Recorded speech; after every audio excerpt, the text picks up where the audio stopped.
जय माता दी। मेरे सभी प्यारे दोस्तों, मैं लक्ष्मी शर्मा बड़ों को चरण स्पर्श, छोटों को प्यार और बराबर वालों को दिल से नमस्कार करती हूँ।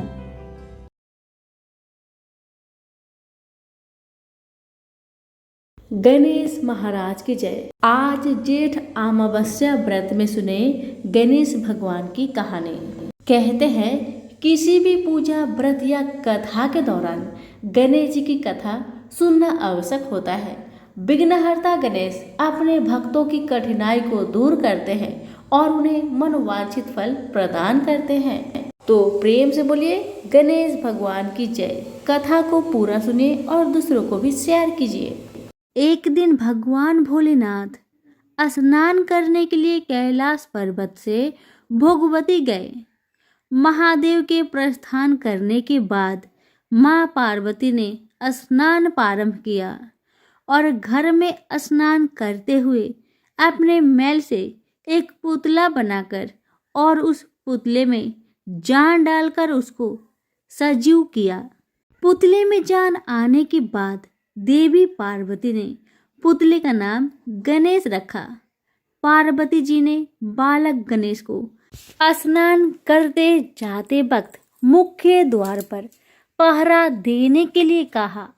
माता पार्वती ने कहा कि जब तक मैं स्नान करके न आऊं किसी को भी अंदर नहीं आने देना। भोगवती में स्नान कर जब भोलेनाथ अंदर आने लगे तो बाल स्वरूप गणेश ने उनको द्वार पर ही रोक दिया। भगवान शिव के लाख कोशिश के बाद भी गणेश ने उनको अंदर नहीं जाने दिया।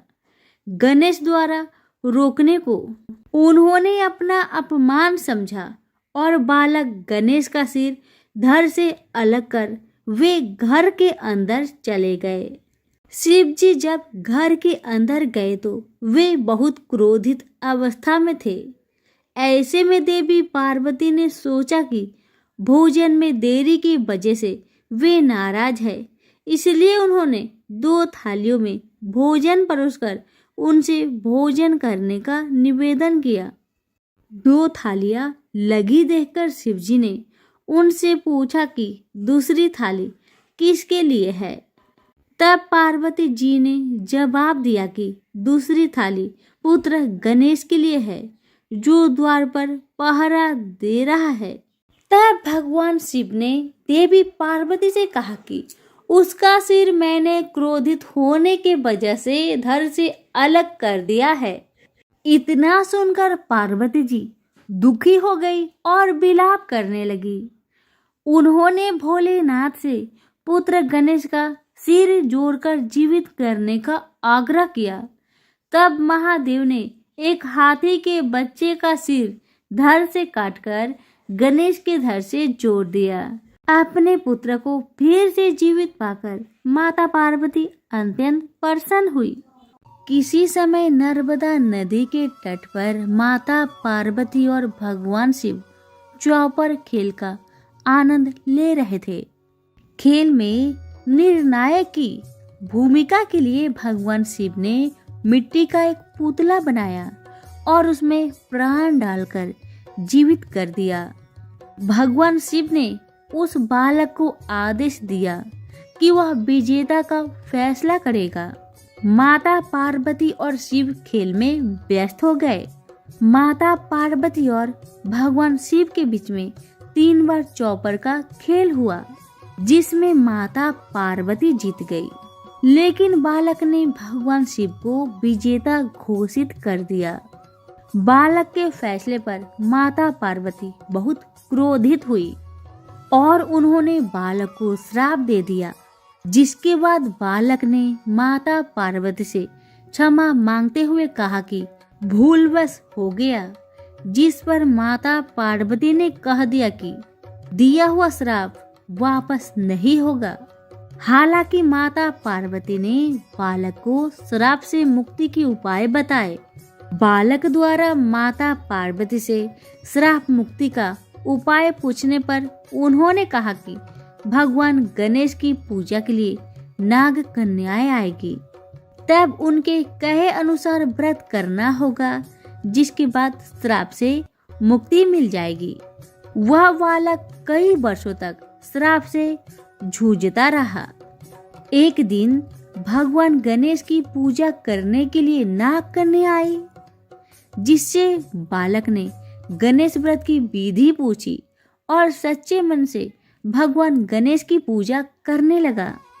कहते हैं कि बालक की भक्ति को देखकर भगवान ने उन्हें दर्शन दिया और उससे वरदान मांगने के लिए कहा। भगवान गणेश के आशीर्वाद से वह बालक श्राप से मुक्त हो गया, जिसके बाद वह बालक माता पार्वती और शिव से मिलने के लिए कैलाश पर्वत पर पहुंचा। कहते हैं कि जब बालक भगवान शिव से मिलने कैलाश पर्वत पर पहुंचा तो भगवान शिव ने भी 21 दिनों तक गणेश व्रत किया, जिसके बाद माता पार्वती की शिव के प्रति नाराजगी दूर हो गई।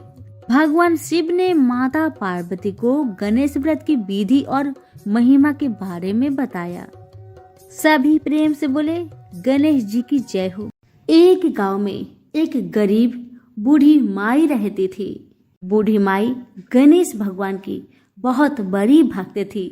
इसी कारण से बेचारी हर रोज मिट्टी की गणेश जी की मूर्ति बनाती और उसी को पूजा करती थी। लेकिन हर रोज मिट्टी के गणेश जी गल जाया करते थे। बेचारी इसी से बहुत परेशान थी। बेचारी रोज गणेश जी की मूर्ति मिट्टी से बनाती, रोज पूजा करती और दूसरे दिन गणेश जी गल जाया करते थे। बूढ़ी माई बहुत परेशान थी और मन में सोचती रही क्या किया जाए कि गणेश जी मेरे गले नहीं। एक दिन बूढ़ी माई एक रास्ते से जा रही थी। पास में ही एक सेठ जी अपने मकान बना रहे थे। बूढ़ी माई ने सोचा क्यों नहीं इस कारीगर से ही मैं पत्थर की गणेश जी बना लूं जो कभी गलेगी ही नहीं। बूढ़ी माई ने बड़ी उम्मीद के साथ उस कारीगर से कहा, भैया मेरे लिए गणेश जी का मूर्ति बना दोगे? अब कारीगर बोला, ए बुढ़िया, मैं जब तक तेरे लिए पत्थर की गणेश जी बनाऊंगा तब तक तो मेरा ये मकान ही बन जाएगा। इतना कहकर कारीगर ने बूढ़ी माई को वहां से भगा दिया और कहा, जाओ कोई और से कहो। बूढ़ी माई बहुत दुखी हुई। दुखी मन से वह कारीगर से बोली, भगवान करे तुम्हारी दीवार टेढ़ी हो जाए। इतना कहते ही वह दीवार टेढ़ी हो गई। बेचारा कारीगर बहुत परेशान हो गया। वो जितनी बार दीवार को सीधी बनाता उतनी बार ही दीवार टेढ़ी हो जाती। दीवार सीधी करते करते शाम हो गया मगर दीवार सीधी नहीं बनी। अब शाम को जब सेठ आया तो उस कारीगर ने अपनी सारी कहानी उस सेठ को सुना दिया कि एक बूढ़ी आई थी, वो कह रही थी कि मेरे लिए पत्थर का गणेश जी बना दो। हमने नहीं बनाया तो उसने कहा तुम्हारी दीवार टेढ़ी हो जाए। तब से दीवार सीधी ही नहीं बन रही है। मैं बनाते बनाते थक गया हूँ। तब सेठ जी ने कारीगर से कहा, जाओ तुम उस बुढ़िया को बुला कर लाओ। तब कारीगर ने बूढ़ी माई को आदर सहित बुला कर लाया। तब सेठ जी ने कहा, बूढ़ी माई, मैं तेरे लिए सोने का गणेश बना दूंगा, तुम हमारी दीवार को सीधी कर दो। तब बुढ़िया माई ने गणेश जी से प्रार्थना की, हे गणेश जी महाराज, इस सेठ की दीवार को सीधी कर दे। बूढ़ी माई के प्रार्थना से वह दीवार सीधी हो गई और सेठ जी ने खुशी मन से बूढ़ी माई को सोने की गणेश जी बनवा कर दिया। हे गणेश जी महाराज, जैसे आपने सेठ जी पर कृपा करी वैसे सब पर करना। तो सभी मिलकर बोले गणेश जी महाराज की जय हो। कथा। एक गांव में एक बहुत ही साधारण आदमी रहता था। उसे गणेश जी पर बहुत विश्वास था। जब कोई व्यक्ति उसे हालचाल पूछता तो वह कहता, गणेश जी जाने। उस गांव में गणेश जी का एक छोटा सा मंदिर था। उन्हें उन पर पूरा विश्वास था। वह आदमी के 2 पुत्र और एक पुत्री थी। जब पुत्री की शादी किया तो उस साधारण आदमी ने साहूकार से कुछ कर्जा लिया। इसी तरह से समय बीतने लगा। कुछ समय बाद बेटा ने अपने पिता से कहा, पिताजी ये पैसा लीजिए और ये पैसा लेकर साहूकार को दे दीजिए ताकि आपको कर्ज से मुक्ति मिले। उस आदमी ने जाकर साहूकार से कहा, यह लीजिए साहूकार जी, आपका पैसा जो आपने मेरी बिटिया की शादी में दी थी। लीजिए अपना पैसा ब्याज सहित और मुझे कर्ज से मुक्त करा दीजिए। साहूकार ने एक पेज पर लिख दिया था कि आपका पूरा कर्जा ब्याज सहित प्राप्त हुआ है, आप कर्जा से मुक्त हो गए हैं। साहूकार ने उस आदमी से पूछा, इस पर क्या लिखा हुआ है? उस आदमी ने कहा, मैं तो अनपढ़ हूँ, जो लिखा है वह गणेश जी जाने, मुझे नहीं पता। साहूकार समझ गया कि व्यक्ति बहुत सीधा है। उनके मन में लोभ आ गया। साहूकार ने उस आदमी को कहा, अंदर जाकर एक गिलास पानी लेकर आओ। इसी बीच में साहूकार ने उस पर्ची को हटाकर एक पर्ची लिख दिया कि अभी मेरा कर्जा बाकी है। अंदर से व्यक्ति आया और पर्ची लेकर चला गया। कुछ दिन बाद साहूकार पैसा मांगने पहुंच गया। तब उस आदमी ने कहा कि यह बात गलत है, मैंने आपको पैसा दे दिया था। मामला कोर्ट में चला गया। तब उस व्यक्ति को बुलाया गया। उस व्यक्ति ने जज साहब से अपनी सारी कहानी सुनाई कि उसने कैसे साहूकार को पैसा लौटाया था, लेकिन उस व्यक्ति के पास कोई सबूत नहीं था। वह सिर्फ एक ही बात कह रहा था कि मेरे गणेश जी जाने, मेरे गणेश जी जाने। अब जज साहब ने उस व्यक्ति से पूछा, क्या तुम्हारा कोई गवाह है जिसने तुम्हें साहूकार को पैसे देते वक्त देखा था? तब उस व्यक्ति ने कहा, हाँ, मेरे गणेश जी है, मेरे भगवान जी है, मुझे पैसे देते हुए साहूकार को देखा था। जज साहब ने कहा, ठीक है, तो गणेश को बुलाया जाए। पुलिस वालों ने उस व्यक्ति के गांव में जाकर लोगों से पूछा कि गणेश जी नाम का कोई व्यक्ति इस गांव में रहता है, उसे कल कोर्ट में आना पड़ेगा। सभी गांव वालों ने एक ही बात कहा कि इस गांव में गणेश जी नाम का कोई भी व्यक्ति नहीं रहता है, बस यहाँ पर एक गणेश जी का छोटा सा मंदिर है। अब भगवान कैसे कोर्ट में पेश होंगे? अब अगले दिन अदालत की कार्रवाई शुरू हुई। जज साहब के बगल में खड़ा व्यक्ति ने जोर जोर से बोला, गणेश हाजिर हो, गणेश हाजिर हो। उसी वक्त एक बूढ़ा व्यक्ति सिर पर तिलक लगाए, चंदन का माला पहने हुए कोर्ट में आ गया। उस व्यक्ति ने कटघरे में खड़ा होकर बोला, सर, मैं गणेश हूँ, बताइए क्या बात है? जज साहब ने गणेश से पूछा, क्या आप इस व्यक्ति को साहूकार को पैसे देते हुए देखा था? तब गणेश जी ने बोला, हाँ जज साहब, मेरे ही सामने इस व्यक्ति ने साहूकार को पूरे पैसे ब्याज समेत दे दिया था। आप साहूकार को यहाँ पर रोकिए और किसी व्यक्ति को साहूकार के घर भेजिए। साहूकार के घर में अलमारी नंबर 3 में एक फाइल है।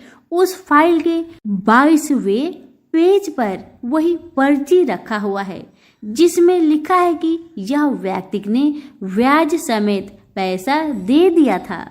बूढ़ा व्यक्ति इतना कहकर वहां से चला गया।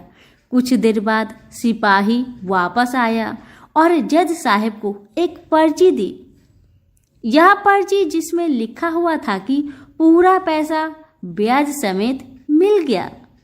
जज साहब ने कहा, गणेश कहाँ गया? उनको बुलाया जाए। अब तो गणेश जी कहीं दिखाई नहीं दिए। अगले दिन जज साहब उस व्यक्ति के गांव में गया। पूरे गांव की छानबीन कर ली, पर कहीं भी वह वृद्ध आदमी इस गांव में नहीं मिला। जज साहब को समझने में देर नहीं लगी कि वह वास्तव में गणेश भगवान ही थे। जज साहब उसी वक्त अपने पद से इस्तीफा दे दिए। जज साहब भारत के सभी मंदिरों में घूम घूम कर उसके दरबार पर मिट्टी को अपने सिर में लगाते थे। इसी मंदिर में कभी बैठते ही नहीं थे, क्योंकि जज साहब कहते थे कि हमने भगवान को अदालत में बुलाकर खड़ा किया था, फिर मैं किसी मंदिर में कैसे बैठ सकता हूँ।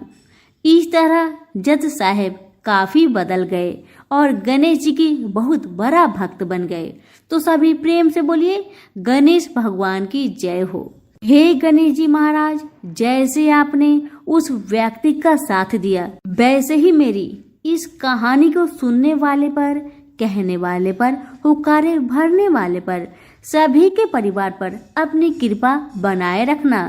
तो फिर से बोले गणेश जी महाराज की जय। बहुत समय पहले की बात है। एक गांव में एक मालिन अपने 4 बेटों के साथ रहते थे।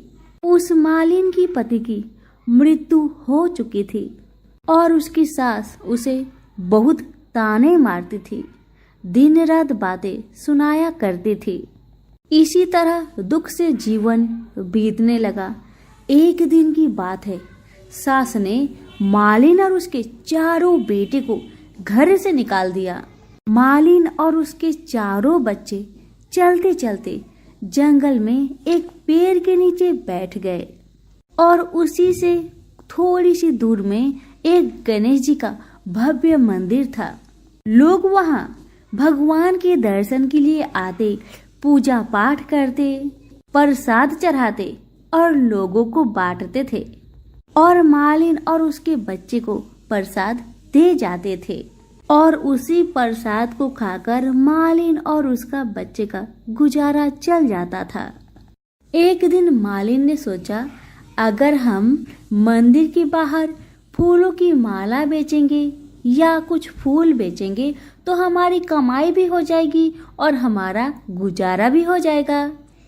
ऐसा सोचकर दूसरे दिन मालिन अपने बच्चों के साथ जंगल में गई और ढेर सारा फूल तोड़कर लाई, माला बनाई और कुछ फूलों को ऐसे ही टोकरी में लेके मंदिर के सामने बैठ गई।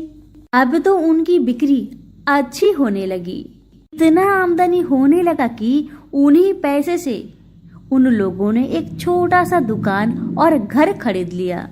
अब तो मालिन और उनके बच्चे अपने दुकान में फूल माला के साथ साथ पूजा के सारी सामग्री भी रखने लगे। अब तो हर रोज मालिन और उसके बेटे पहले गणेश जी की पूजन करते, फिर अपने दुकान को लगाते थे।